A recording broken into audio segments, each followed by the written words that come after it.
Maseches Chullin is number 3 of 11 in Seder Kachim. Its name, classically known as Shchitas Chullin, was chosen to distinguish itself from Maseches Zvachim, which is also known as Shchitas Kachim. Although generally Seder Kachim is devoted to the different aspects of Avodas Beis HaMikdash, including how Hekdesh takes effect and how Karbanos are brought, Maseches Chullin contains everything animal-related outside the Beis HaMikdash, such as how to distinguish between living creatures that are mutter to eat from those that are aser, and how to slaughter an animal to prepare it for consumption. In fact, there is a whole list of animals and birds that are permissible to eat, but may not be brought as a karban in the Beis HaMikdash. Although Chullin appears to deal only with mundane matters, its placement in Seder Kachim is not a mistake.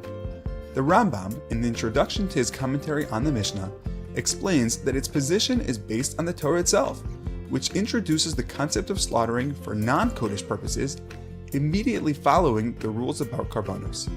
Additionally, many of the laws of Shchitas Chullin apply to Shchitas Kachim as well.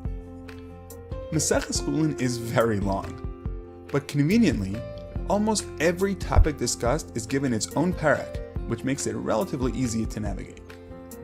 The breakdown is as follows. Parak Aleph and Beis, spanning the first 40 daf, cover all the halachos of shechita, ritual slaughter.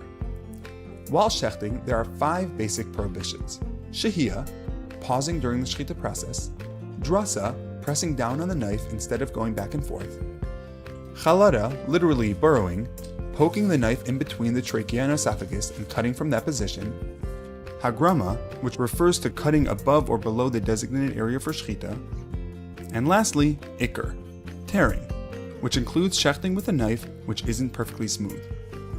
Parak Gimel discusses all the laws of trephos, which are mortal defects that prohibit consumption even if the animal is shechted properly.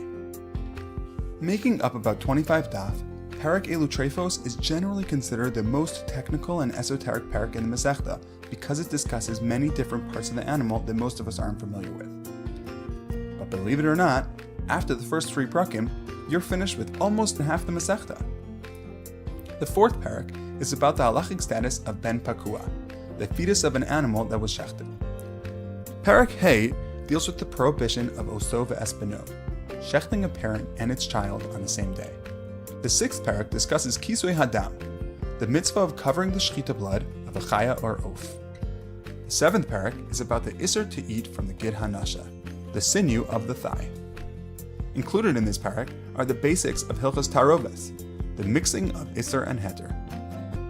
Parak Ches is about all the laws of basar b'chalav, eating, deriving benefit from, or cooking meat and milk together.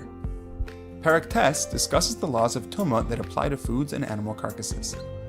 The 10th parak is about the mitzvah to give the zroa l'chiyayim in the keva to the kohen. The 11th parak is about Reishis Hagez, the mitzvah of giving the kohen the first shearings of the flock each year.